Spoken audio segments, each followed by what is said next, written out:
Well, hello, welcome to the Women's Football Hub. I'm Dr. Ian Cookson. I'm going to be your host for this episode. Our guest today is Louis Ross, who, amongst other things, has been working with Bristol City Women's Football Club, currently up with the Loughborough DISE programme. And today we're going to be discussing transitions in and out of football, critical moments in between. Really good to have you on, Louis. An interesting topic for me personally. I think, firstly, can you give our audience a little bit of your background in sport, whether it's academic, participatory, or practitioner? Yeah, so I main sort of like sporting background probably has been football, playing wise. I played like throughout youth, was involved in county academy setup, then actually went to America, studied out there, so did like my undergrad in psychology whilst on a scholarship for football. So yeah, it's probably a topic that I've experienced a lot as well, like throughout the playing days, and then have so probably like my main entry into football world, academy world, but then also from like a sports site perspective, looking at transitions and these critical moments came through mental health consultancy called Go Again, who are a charity based out of Bristol, but doing lots of work in academies up and down the country as well. So that's probably where the interest came in this topic, and then things have developed from there. And then find myself here today through different experiences, and the sort of continued, maybe renewed interest a little bit because the work with Go Again quietened down, but I've still found myself working with clubs or individuals going through some of these transitions. Yeah. Do you want to, I mean, do you want to tell us a bit more about Go Again and what they do? Yeah, of course. Always love to plug Go Again. So Go Again are a charity who initially were started by the brilliant Rob Broomhead or Bob, and he was noticing that like lots of people that he was seeing actually as his role as a mental health nurse, he was noticing that a lot of individuals that he was seeing had that sporting background and football background, and actually that there was a lot of links to I guess, a decline in an individual's mental health after that release Mm. process, or they had gone through that release process, mainly within academy football, but also that could be like retirement or maybe like the non-normative transitions, injury, and that abrupt end to a career. Mm. So then, Go Again formed, and then just has grown from there. They rely on fundraising, donations, and things like that, and they've then started to build over the years like a team of practitioners and volunteers that will then help out and support individuals at clubs and organisations that they're partnered with. So they almost act as like a an external aid agency organization that Mm. then goes into clubs and delivers workshops, parent education, works with staff, and work with athletes as well.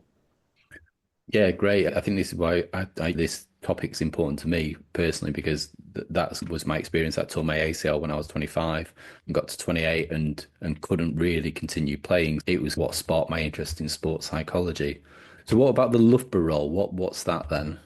Yeah, so the as you mentioned at the start, the work with Bristol City Women's is funded by Loughborough. So that the DICE program essentially is like a diploma in sporting excellence, I think it's called. And essentially Bristol City Women's within their academy. So that's the work that, or where I do the work. They have, I want to say 12 individuals that are part of the DICE program. So over the 2 years that they're in the academy, or the 2 years they're doing the diploma within the academy, they then have access to, they have to access me in a way. So we'll have three one-to-one sessions over that period of time, going through different sort of preset topics and Mm. themes, obviously with a bit of flex to go on a little bit of a tangent. And then the whole group, not just the DICE program athletes, then have access to two workshops as well. I think a workshop a season, or You're maybe introducing them at that point to sports psychology topics. yeah. Yeah. And it was really interesting because it's like a slightly different role from my perspective. So for a bit more context, I actually my first sort of experiences within women's football was with Bristol Rovers women's, where it was more of, and I'm sure we'll probably get onto it a little bit, but like a night a week, Yeah. attend training and games and be around the place more. Whereas the DICE program support is like a bit more removed, and it's maybe I see myself as like I'm the sports psychologist, but also maybe the teacher slash lecturer in a way. Not that I've got like a curriculum to follow, but Yeah, it's yeah, is a slightly different way of delivering some of the support, which is been a challenge, but also like another string to the bow in a way. yeah, it leads quite nicely into kind of my next question, which because you've talked about kind of mental health, you've talked about transitions, and you've talked about now almost an education role. Where as a practitioner would you say your specialty lies, or do you not? And is that kind of what a practitioner looks like? Yeah, yeah. I think the term like specialty is a bit scary for me. I'm like because, but also as we've spoken about the training pathway and your accreditation pathway almost requires you to spread your reach like far and wide and look at different topics and work in different contexts and things like that. So it maybe doesn't allow you to like fully go into an area and specialize just yet. Mm, And I think if I was to maybe dodge your question a little bit, like my interest maybe like really does lie in the transitions and those critical moments and that mental health well-being aspect of it as well, because of the work that I've had to date. But yeah. I wouldn't call myself a specialist. But it's just yeah, it's so interesting. A little bit like you've said, like past experiences, current experiences within sports psychology is something that I'm yeah like really keen to keep exploring as well. Yeah, yeah. I think for our audience, they probably won't be aware of that training pathway, but it does, as you say, require you to work across different sports in different contexts, online, offline, and in different ways, so that you become a well-rounded practitioner. So at this stage, particularly that I'm at, specialism is so far removed from my mind, but I think you naturally have an interest in certain areas that are personally important to you. Yeah, yeah, exactly. Yeah, you've hit the nail on the head. I think that's such a good way to put it. And in a, I think in a way, and then I don't know if this sort of relate resonates with you as well, but like sometimes it's a bit scary thinking like this would be a specialist area because like you're almost feeling like a little bit greedy of like I still want to do some of this stuff, but I don't want to fully go into that. So yeah, I think it's like a I think when you know, you probably will know, and you're like, I'm really passionate about that, and I want to do more work in that area. Yeah, But no, I absolutely agree with you, and I think we talking kind of before we started recording about this topic and how important it is to me because I tore my ACL, and that's why I was asking that question. So, on that note, can you tell us what you mean by transitions? yeah, I think when I first was looking at like the transitions and exposed to like transitions in sport, I probably had that idea of, and again, probably through the work with Go Again, and it was like, well, it's the release process, and like it's that sort of like transition. But actually, like when you dive further into the reading and the research, and then looking at there are some sort of planned like normative transitions, which might be youth team to senior team. You've then maybe got the sort of the unplanned and non-normative transitions where you're looking at an abrupt end through career ending injury or like being dropped. And it's okay, what do I do now if I'm then being forced out of a club, for example? So yeah, I think the transitions can be like the moving up or across into different teams, could be injury, could be retirement, changes of like coaches as well. That's a big transition for the coach themselves, but also for the team that they're coming into and the individuals within that group. I've probably missed a load of other examples, but I'm sure we'll probably move on to examples as well. But I think the main thing for me is that we're all always exploring and starting to or beginning to get to grips with like different transitions that athletes might face. And again, probably through different roles that I've had, I'm noticing that those transitions are a little bit different within different sports and different settings as well. But yeah, really something that's a big period of change. Yeah, Uh, Maybe not even a big change, right? It could be small changes that brilliant. Yeah, not impact you as much, but it impacts me a lot, and yeah. vice versa as well. Yeah. I think that and that's a really good insight that I had that preconception that it was either the quite traumatic either Mhm. loss of identity or injury as you leave a sport, but as you really like that insight into it can be just moving between different age groups. It can be switching coaches or changing teams. Maybe not to the same degree, but can be disruptive, right? Yeah. Yeah, that's a really good point, actually. And I've just scribbled that down, like as I'm writing stuff as well, because the that identity piece is such an Yeah. important piece, like within sport, but like that athletic identity probably gives us so much and can be like a protective factor, but also then can lead to that identity foreclosure. And all of a sudden, Louis, the footballer, has now become like suffered a long injury Mm, and like now what have I got? What have I got around me? Because for the mm, past X amount of years, I've just been thinking about this is what I do for football and everything's football related. And now I haven't got that and I can't get to training or that sort of stuff as yeah, well. yeah. So yeah, the identity piece is also, yeah, really fascinating when it comes to different career transitions as well. Yeah, because when I've talked to somebody about this for a project that I didn't get that sense of loss of identity when I stopped playing because I was strictly amateur. You don't have that quite have that same sense of that strong athletic identity.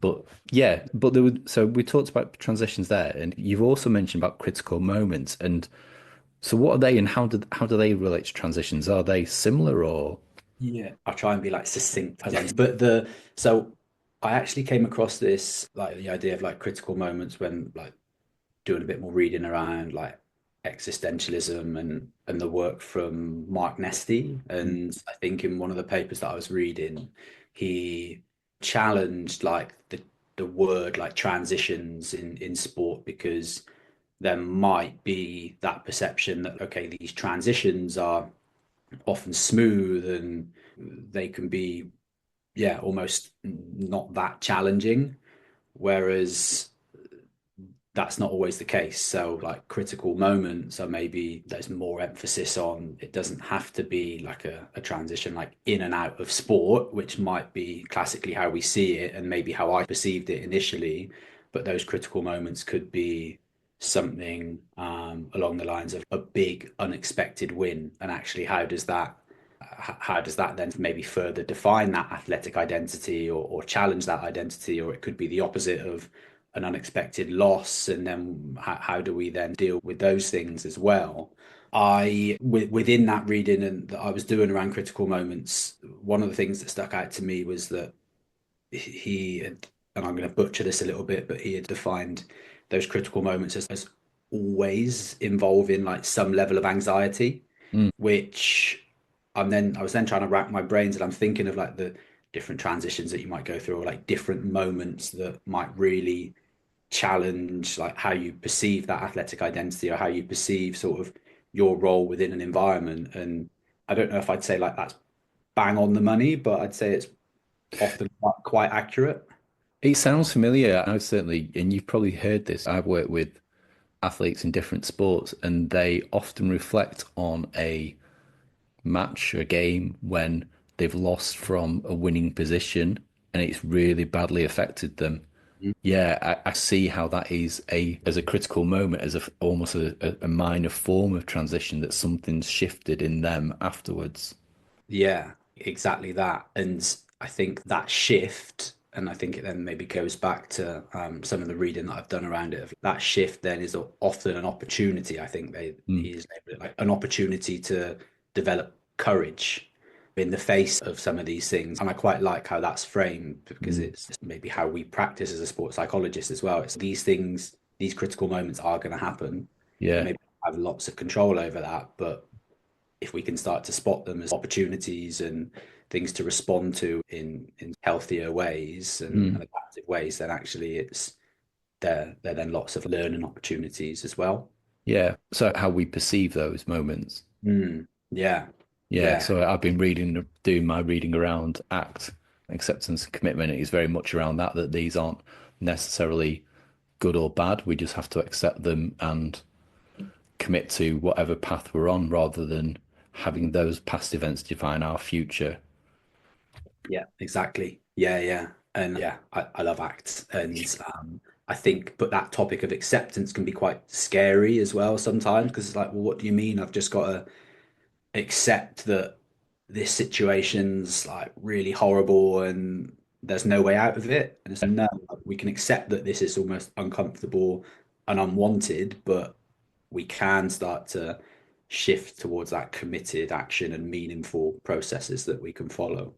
This is running so smoothly, it's quite scary because my next question was around.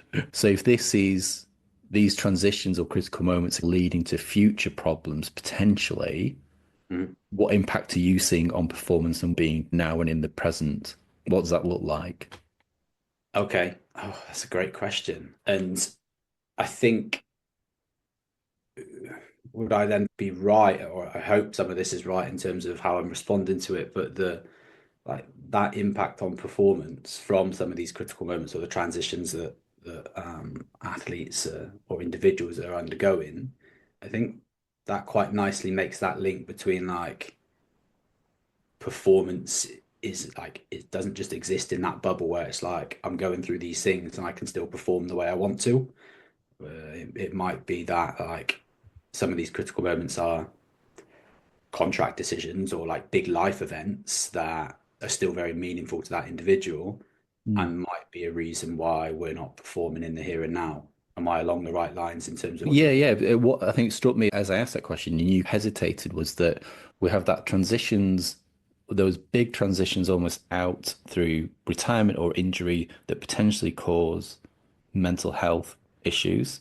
Mm. But then you have these critical moments when you're still in the sport, those softer transitions almost that can affect performance in different ways.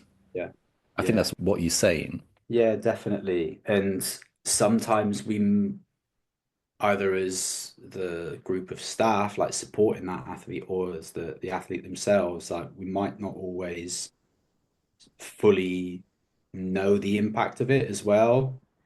And this is maybe like a personal example that I sometimes draw on. And when I used to come back from America for like summers or Christmases, like absolutely like harmless conversations were had, but like how's football going was almost like one of the first things that I would be asked. Mm. And going back to that, like the identity piece earlier, sometimes it's like how we speak to the people undergoing some of these transitions or like how we start to reinforce their identity for them Yeah. can be really interesting. And not that I was then like, no, I don't want to talk about football because of course I was talking about football. But like reflecting back on it, I was like, I was doing a degree, like I was in a different country, I was doing all these like fun things. But what stuck to me was like people were always going for football first.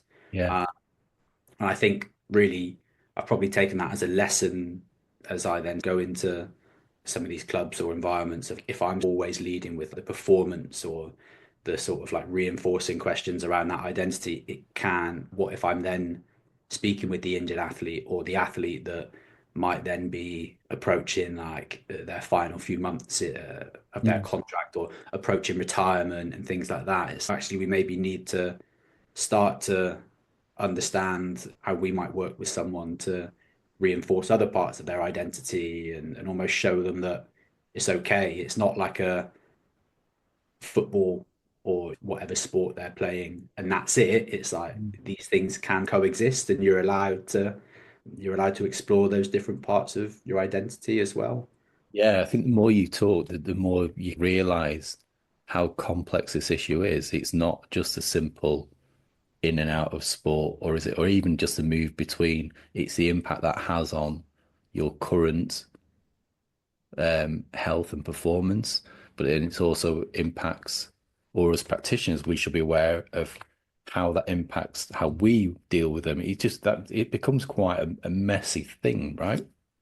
Yeah, yeah. That's probably not the psychological term you want to use. A No, but messy. it is messy, and I think that also really sums up well, like what sports psychology sometimes looks like in practice. If we were like brushing up, it might be like that's quite a complex thing, but it like it's messy, Yeah, really. Like it's not sugarcoat, it is messy sometimes these things. And I actually think that can be quite helpful in a way of because things don't have to just be perfect, like at all stages. And we're speaking about different critical moments and transitions as well. So actually, those things are messy and they don't always go how we want them to. Like we're saying, we're going back to like different injuries or a coach has just been fired and now you've got someone else coming in.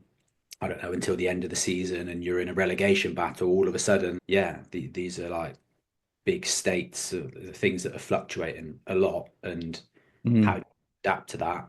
And also going back to probably the question that you asked, like, there are performance and well-being impacts on that as well, because people are spending a lot of time in that sporting environment. It's probably going to have an impact in terms of how they're then interacting with friends, family, partner when they get home and that sort of stuff, whether that's opening up to them mm. or potentially not and being quite maybe isolating themselves and not sharing those challenges that are going on.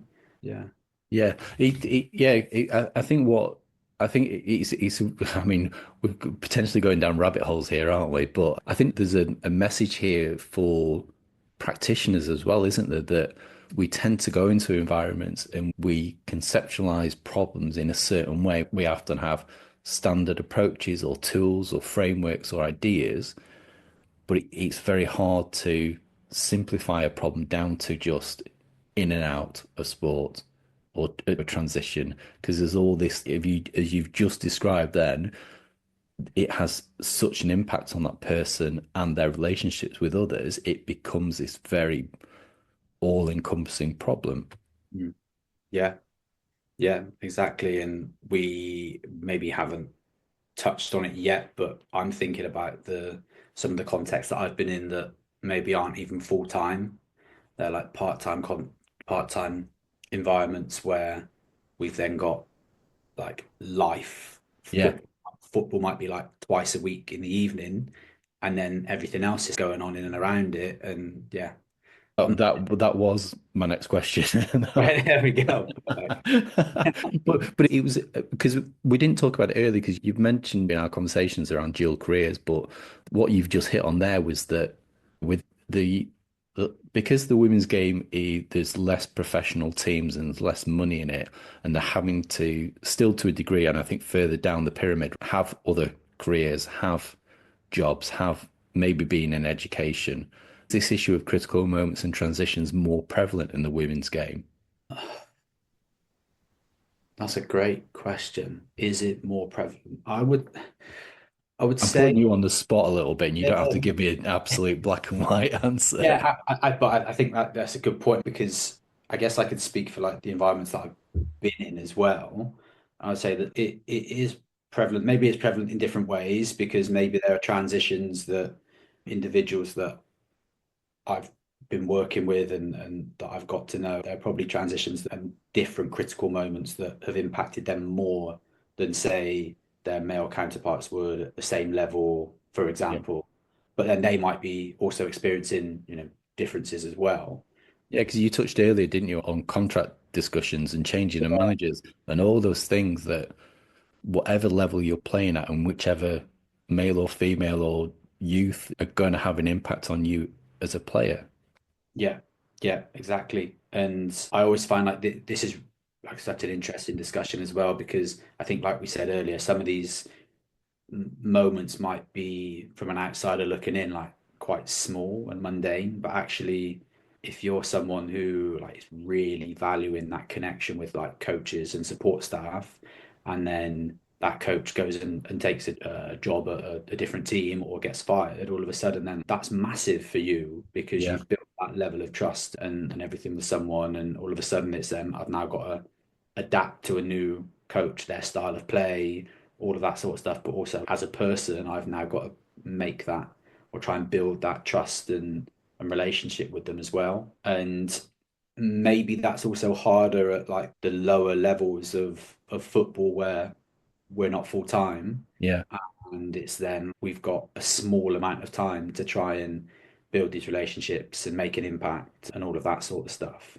Mm. Uh, So I think what I'm hearing is that we need to give players or be very compassionate towards players and understand these issues, these moments and these transitions. But does that Is that how you support them, or how do you support them? How do you help players manage these processes and these Yeah. journeys?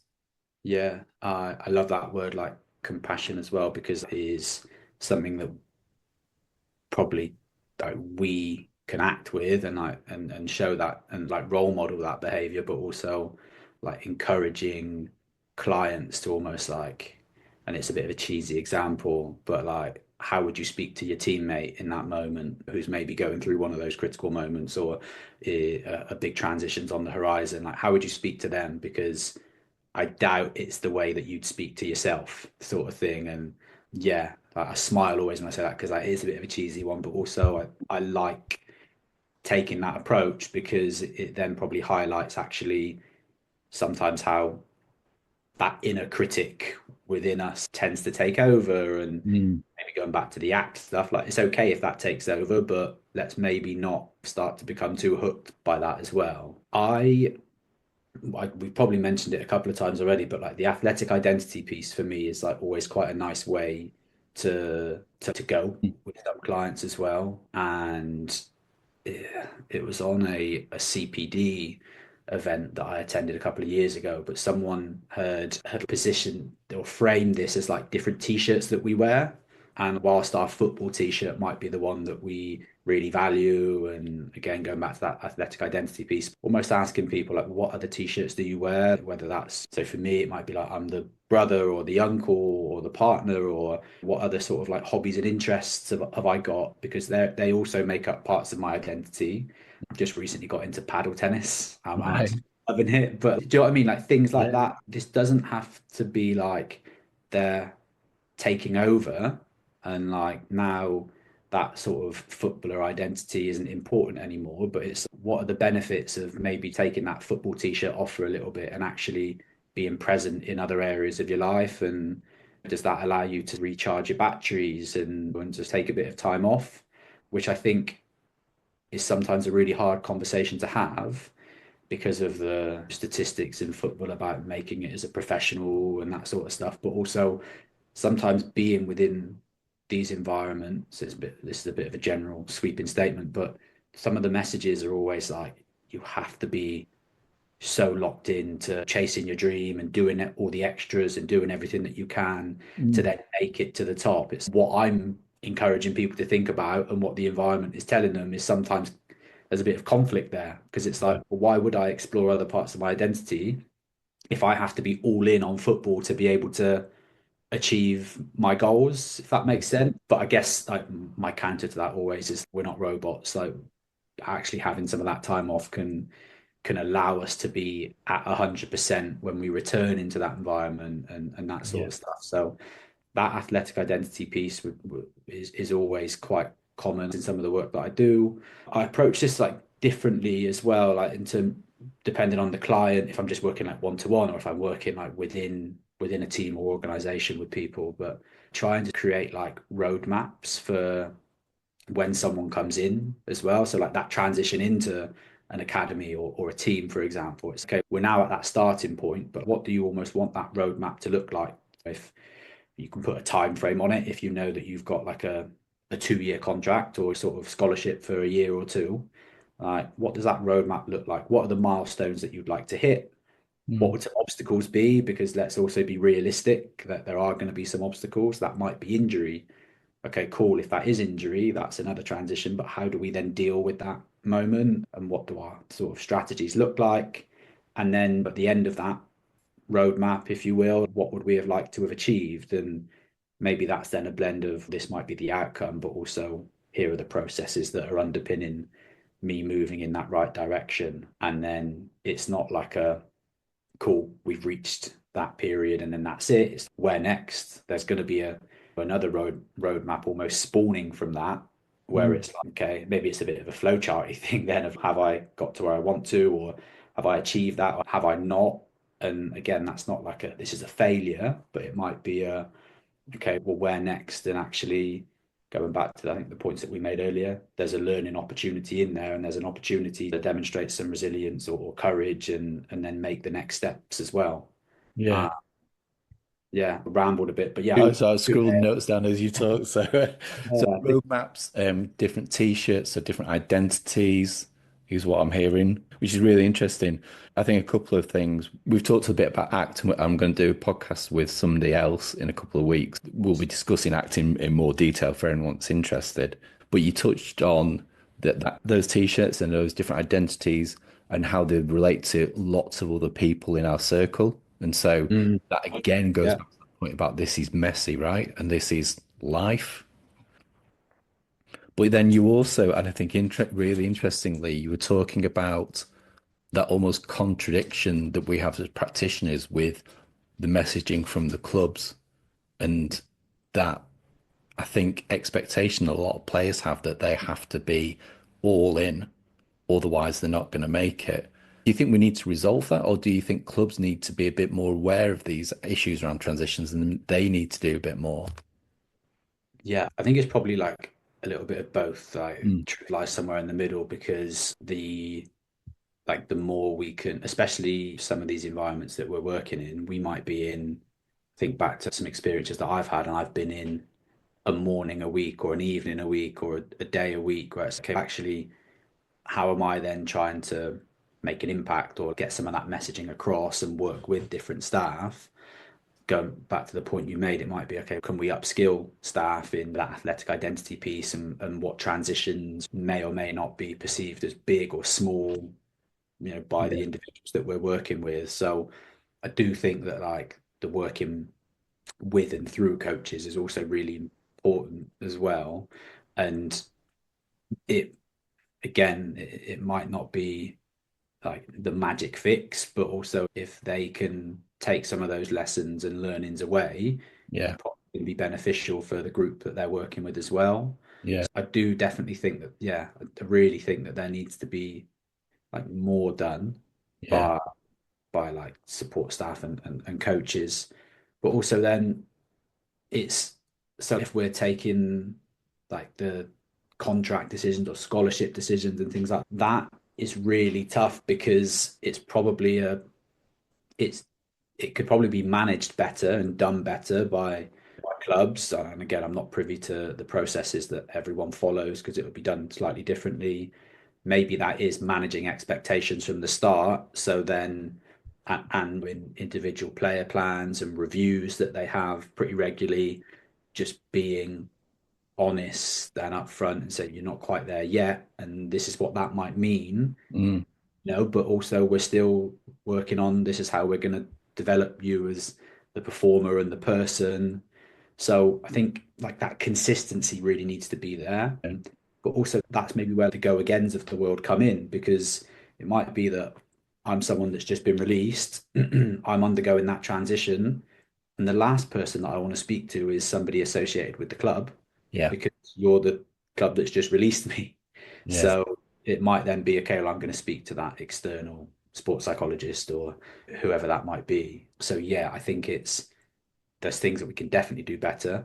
Mm, There's things that probably are always going to be a continuous challenge mm. just because of the transitions that people face within these environments. Yeah, and I think you've answered the question really well. And I think what kind of came out as you were talking then was that there are different issues and different problems for professional clubs compared with amateur clubs.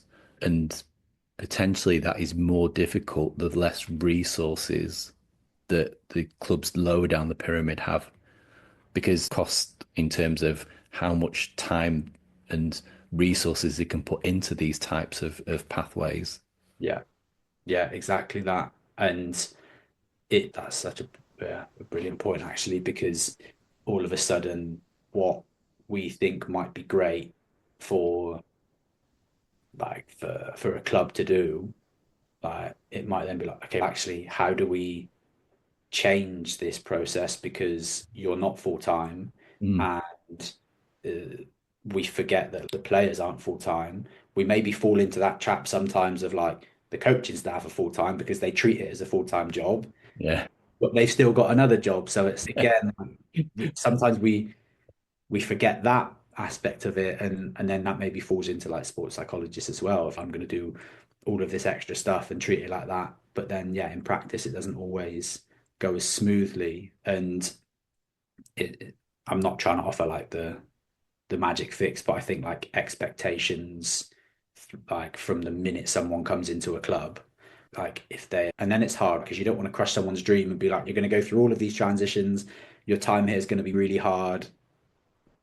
Great. And that's on your first day because we don't want to do that. But again, it's like, how do we frame that message to be like, there are going to be really tough things. And that's where like some of the roadmaps that I've worked on with people, I'm not saying that they like really help, but like it helps to sort of position that Yeah.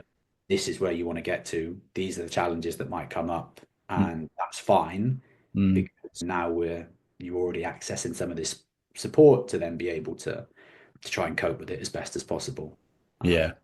Again, over trying to simplify what is a very messy situation, right?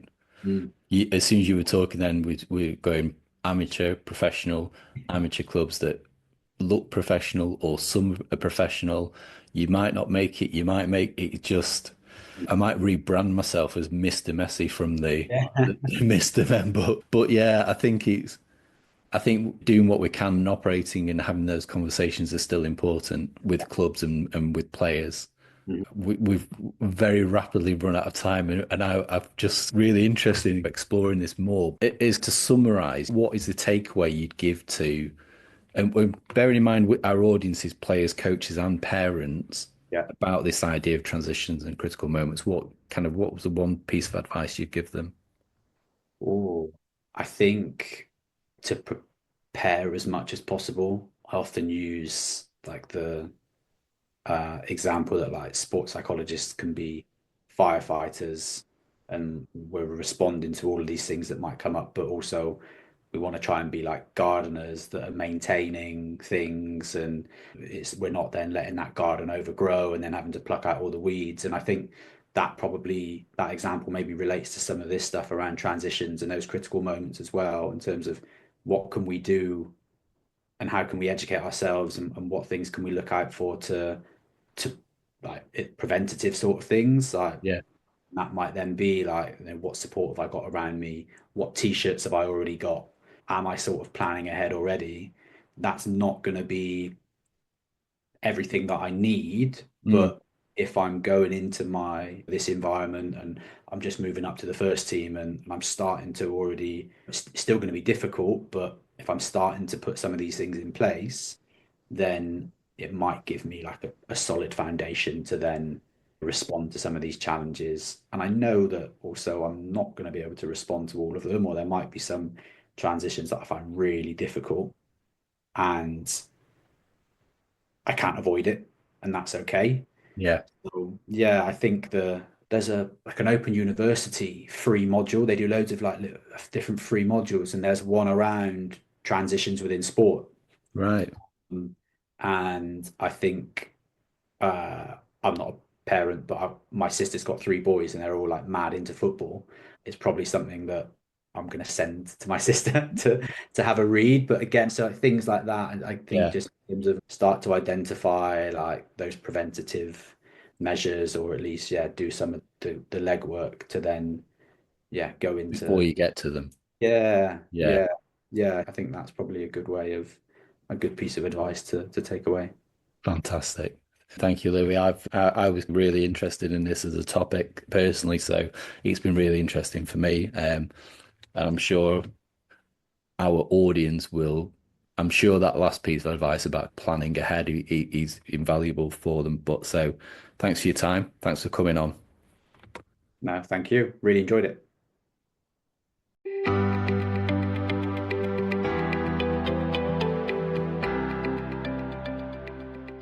Thank you for listening to Women's Football Hub. The information within this podcast is for informational purposes only. No material on this podcast is intended to be a substitute for medical advice, diagnosis, or treatment. Please contact your doctor or another healthcare professional if you have any questions about anything raised in this podcast.